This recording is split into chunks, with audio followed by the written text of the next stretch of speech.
Did you know China controls 80% of the world's rare earth mineral supply? This has made other countries reliant on China for the production of high-value components used in manufacturing. In 2022 alone, China processed 85% of the world's rare earth materials despite only holding around 37% of global reserves, giving it a critical chokehold over the future of green energy and advanced weapons systems.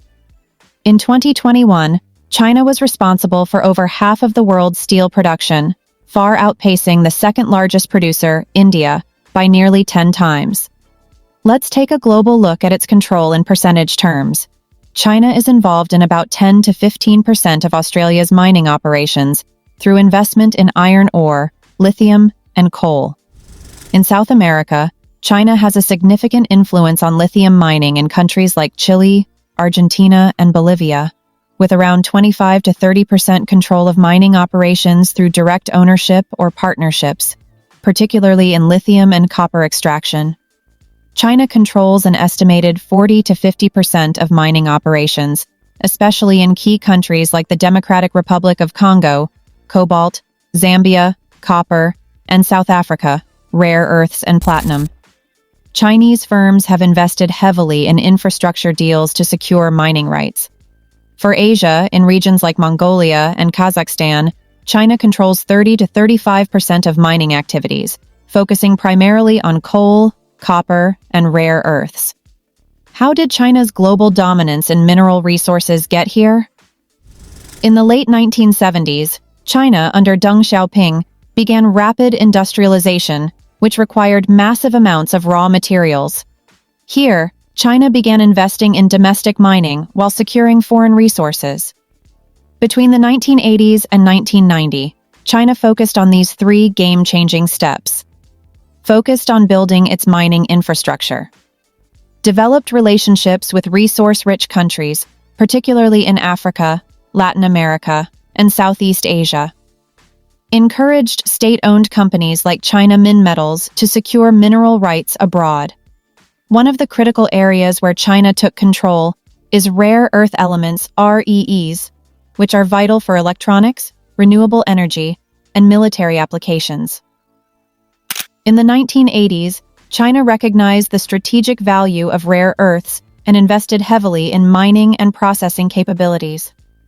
By the 1990s, China became the world's largest producer of rare earths, controlling more than 90% of global supply. Reduced production costs by exploiting lower environmental and labor standards, which caused many competitors in other countries to shut down. China's Belt and Road Initiative, BRI, plays a central role in expanding and solidifying its grip on global mining, particularly in developing countries. The BRI focuses on building critical infrastructure such as railways, ports, highways, and power plants in mineral-rich countries. This infrastructure is vital for the extraction and transportation of raw materials from remote mining sites to global markets. Chinese companies often provide the financing, construction, and management of these projects, which grants them access to valuable mining concessions in return. The Minerals for Infrastructure deal with Guinea allows China access to its vast bauxite reserves, South America's lithium triangle. In Argentina and Bolivia, China's BRI investments in infrastructure have given it access to vast lithium reserves, which are critical for battery production.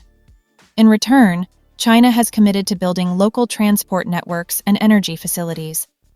Chinese firms like Tianqi Lithium and Ganfeng Lithium have acquired significant shares in major lithium mines in Argentina and Chile. China Molybdenum has taken control of major cobalt and copper mines in the DRC, which produces over 60% of the world's cobalt. The West, including the US and Europe, relies heavily on China for essential minerals like rare earth elements, lithium, cobalt, and nickel, which are vital for high-tech industries, military hardware, and green energy transitions, e.g., electric vehicles, wind turbines, and solar panels. With China controlling a majority of mining and refining operations globally, the West finds itself vulnerable to potential supply disruptions, especially during political or economic conflicts. During the US-China trade war, China hinted at restricting exports of rare earths as a bargaining tool.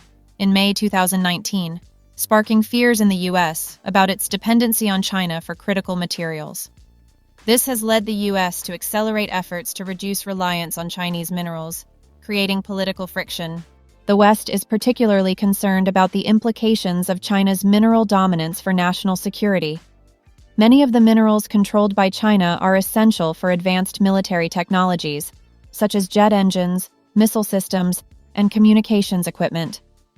Western governments fear that China could use this leverage to restrict access to these materials in times of conflict, threatening their defense capabilities. China's dominance in mining and mineral refining also threatens Western plans to transition to green energy and reduce carbon emissions. The global shift to renewable energy technologies, such as electric vehicles, EVs, and energy storage systems, is highly dependent on minerals like lithium, cobalt, and rare earth elements, all of which China controls. The US, Australia, India, and Japan have formed the Quadrilateral Security Dialogue, Quad, which includes efforts to secure alternative sources of critical minerals. Australia, in particular, is a key ally in mining rare earths and lithium, and the U.S. is increasingly investing in Australian mining operations as part of its strategy to diversify supply chains. EU's Raw Materials Initiative. The European Union has launched the Raw Materials Initiative to secure a stable supply of critical minerals for its industries, aiming to reduce reliance on China. The EU is also working on partnerships with African and Latin American countries to develop alternative sources of rare earths, cobalt, and other critical materials. The U.S. is ramping up investment in domestic mining and refining of critical minerals. In 2022, the Biden administration invoked the Defense Production Act to boost domestic production of rare earths and other critical materials. This policy shift is part of a broader strategy to reduce the U.S.'s vulnerability to Chinese supply chains. I am curious, what are your thoughts on China's near monopoly in mining? Let me know in the comments section. As always, subscribe, like, and share.